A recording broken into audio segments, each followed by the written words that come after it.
CRTV, I'm Sean Kinney, and welcome to HetNet Happenings, where we talk about all things data, cell, Wi-Fi, much more.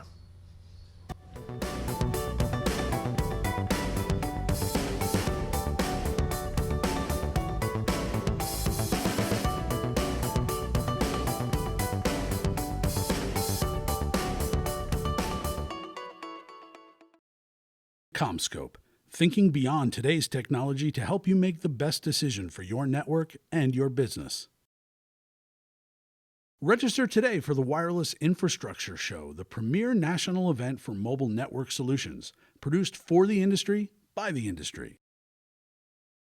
Telecom Careers, the #1 global telecom and wireless job board, telecomcareers.com. Back to HetNet Happenings. As I mentioned in my tagline every week, we spend a lot of time on this show talking about distributed antenna systems and then metro solutions like small cells, which serve to boost coverage and capacity in a particular geographic area. Up to this point, what we haven't spent a lot of time talking about is the old-fashioned traditional cell tower that we're all familiar with. And, just going back to the DAS systems, these nodes are all connected throughout a building. They're all cabled together, but they wouldn't work if they weren't connected to that base station. Same thing with a small cell. You might see it attached to a street light. You might see it attached to a park bench.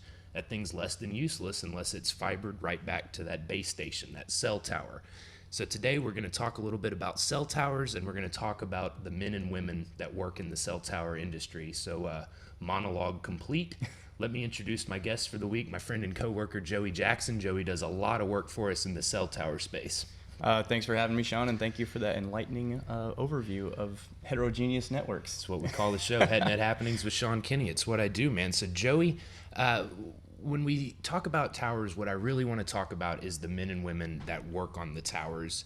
You've had a lot of time to spend with them over the course of your travels to the trade shows, right? Yeah, I mean, these are very interesting people. Obviously, it takes a unique type of person to be able to climb 400 feet in the air and put your life on the line every day. But these guys aren't just crazy people that climb towers for fun or thrills. Mm-hmm. They want you to know that they're technicians. They have to learn the AT&T LTE network, 2.5 networks, and so they go through a lot of training, a lot of safety, and they're professionals.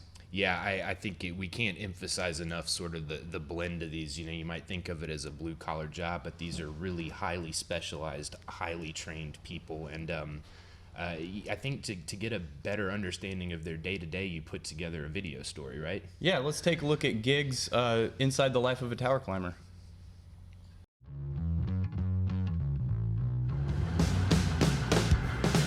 Well, I got the job.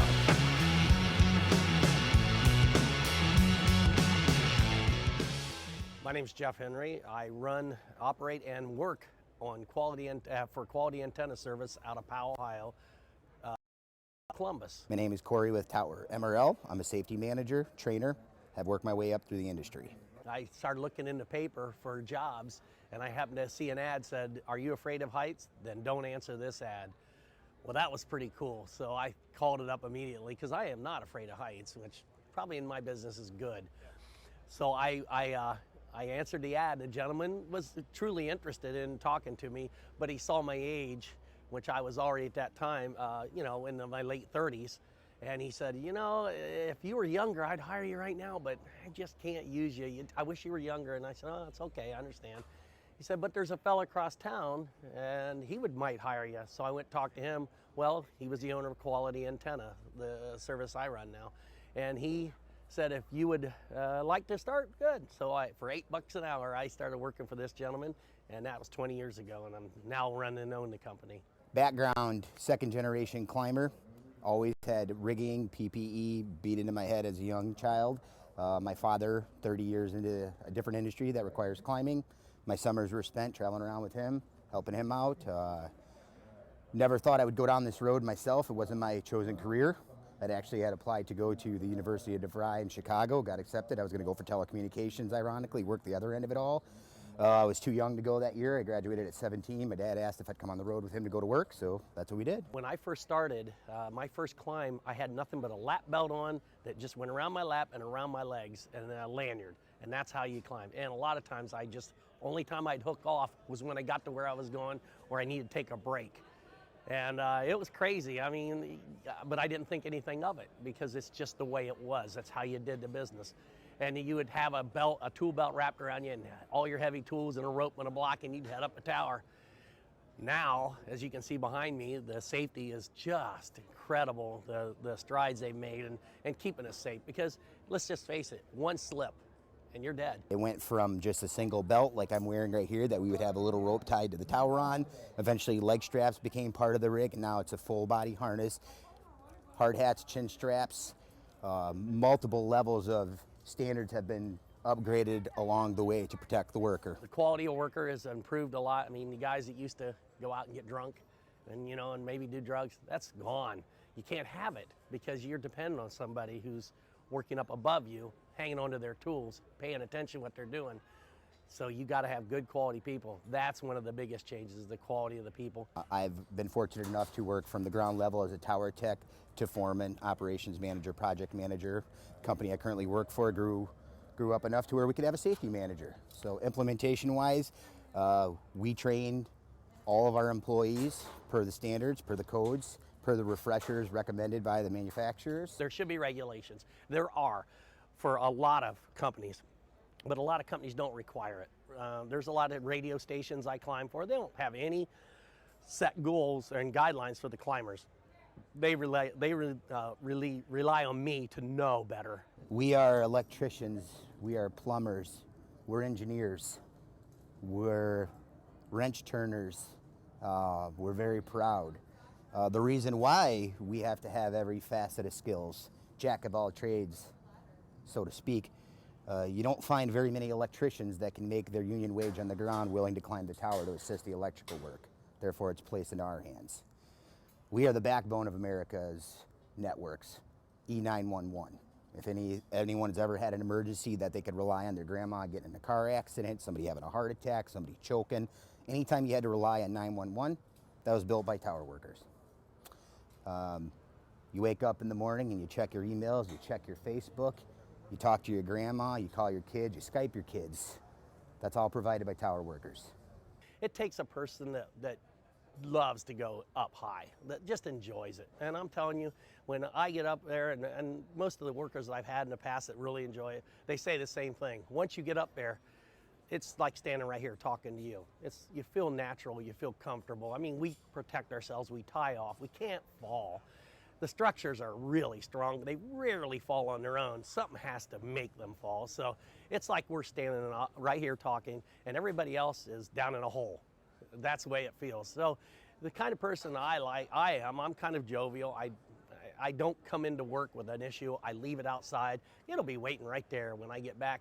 And that's the kind of workers I train. I tell them the same things. I said, your wife or girlfriend giving you a hard time, she'll do it later. Just forget it right now. And they kind of stick with that and they get it. And once they understand, that's the kind of worker I like. That was a look at gigs inside the life of a tower climber. That's just one installment in Joey's series that sort of takes an in-depth look at professionals working in the telecom industry. I think you've also done a data center professional and data scientist. Yeah. So anybody that wants to look at those, you can check those out at the RCR TV page or also on our YouTube channel. And I gotta fondly remember back when we used to do this every day, right? Yeah, Global Joe and Mid.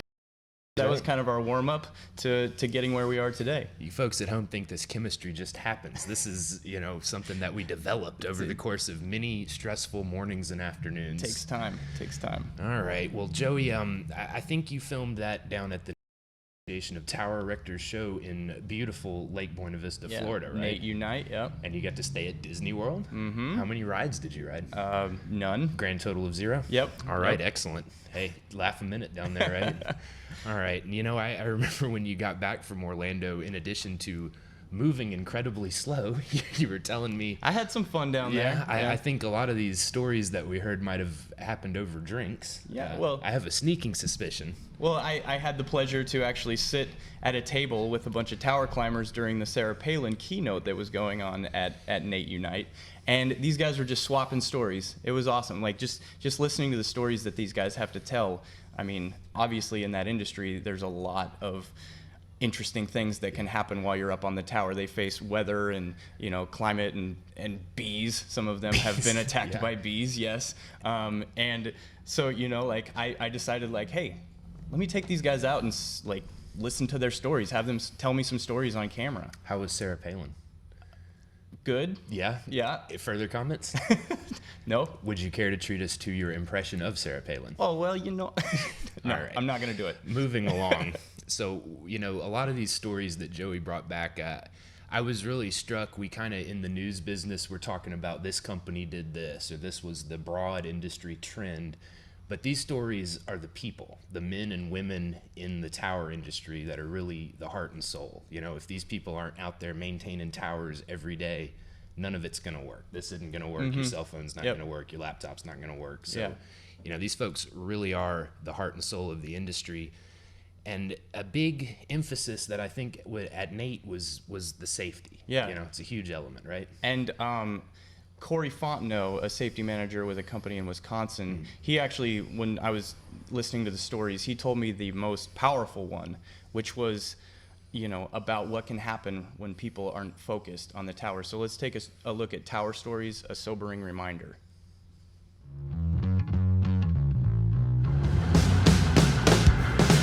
Well, I got the job.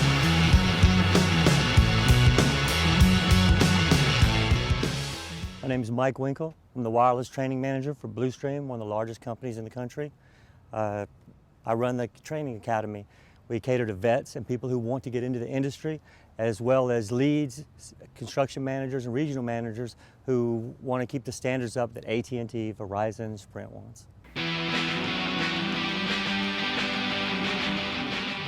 I was injured in the U.S. Navy. My career ended early. I came out.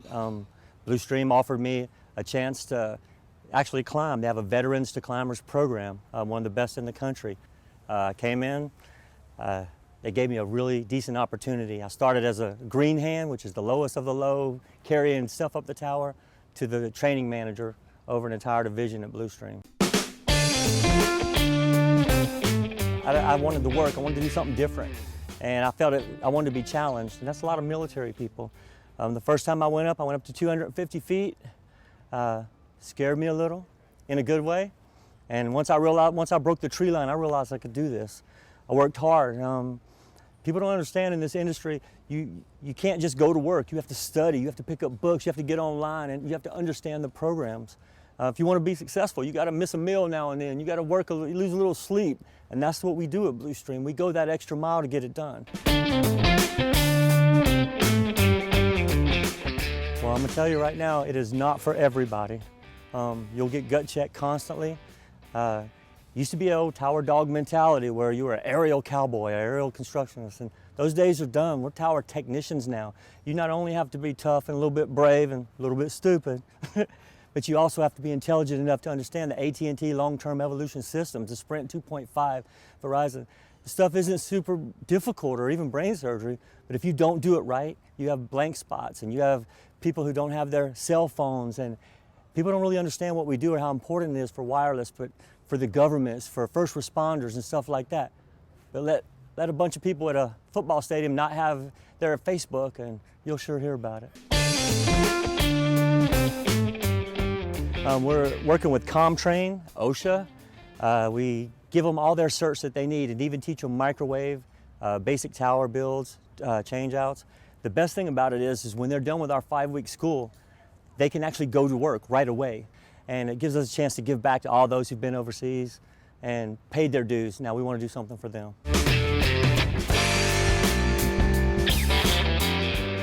It's almost a military style training. You come in, your first week is OSHA. I mean, first 4 days you understand safety is the most important thing. And if anybody watches this interview and hears anything I ever say about any company, safety better be first. You better live it. It better be in your mission statement. It better be what you live and breathe, because you cannot do this job unless you're safe. You will get hurt, you will die. We have one of the worst death rates in any other industry per capita, and it's frightening. Blue Stream's lucky to say we've never had a death. And that should be the norm. That shouldn't be anybody bragging or being happy. That should be the norm. Once you get through safety, we give you through CommTrain. I'm an in-house CommTrain instructor. We have a whole list of them. We teach them how to climb safely, how to hook up.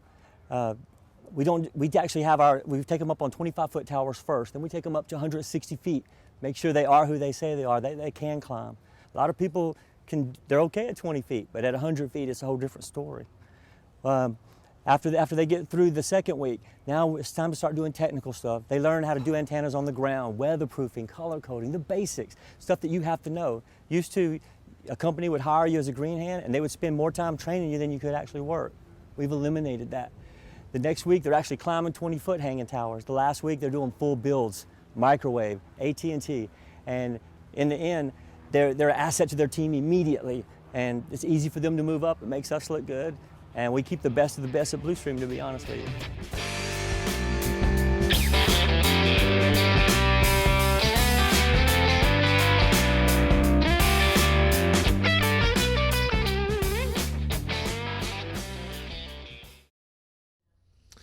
Well, that was a really good look at sort of the importance of safety in the tower industry. And, you know, despite all the effort that goes into this and despite all the time that's spent emphasizing these safety practices, sometimes things do go wrong. And our colleague Jarad Matula, he writes a weekly cell tower news wrap. So if we could roll that tape of Jarad giving us a rundown of some recent cell tower news stories.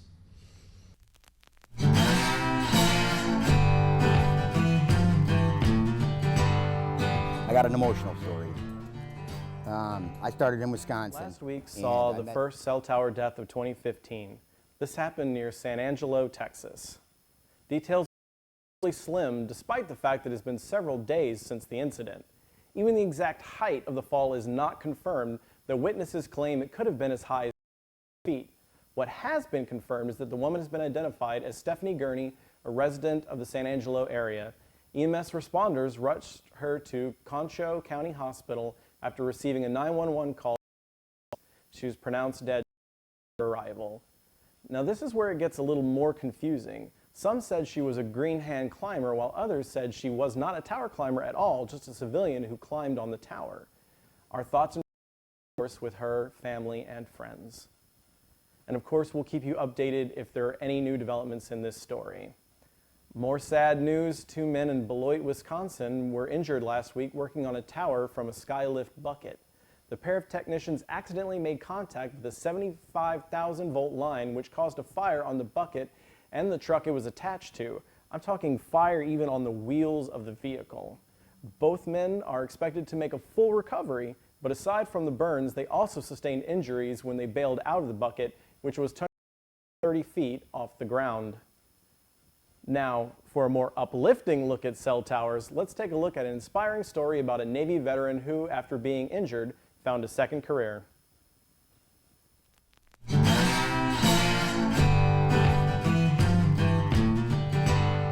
I got an emotional story. I started in Wisconsin, and I met a bunch of good guys, some of my better friends. All are from the tower industry. I had a good crew when we were working in Wisconsin. 4 of us packed up, moved down to Florida.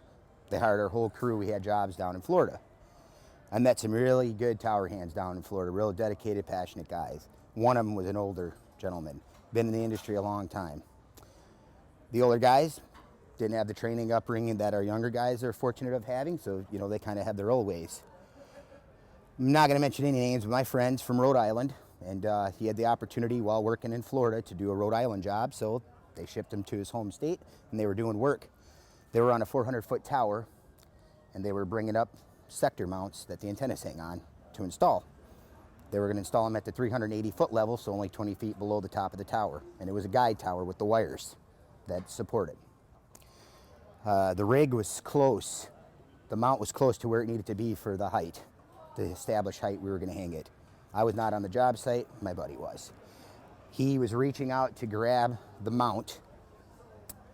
Out of nowhere, the mount sailed for the ground. Hit one of the guide wires. Fortunately, rode the guide wire down instead of shearing it, because had he sheared the guide wire, the tower more than likely would have came down. However, the sector, fully dressed out, quite heavy, slammed through the equipment shelter building next to the tower. Foreman gets on the radio, says, hey, my friend's name, you got to come on down, let's talk about this. My friend didn't realize what had happened.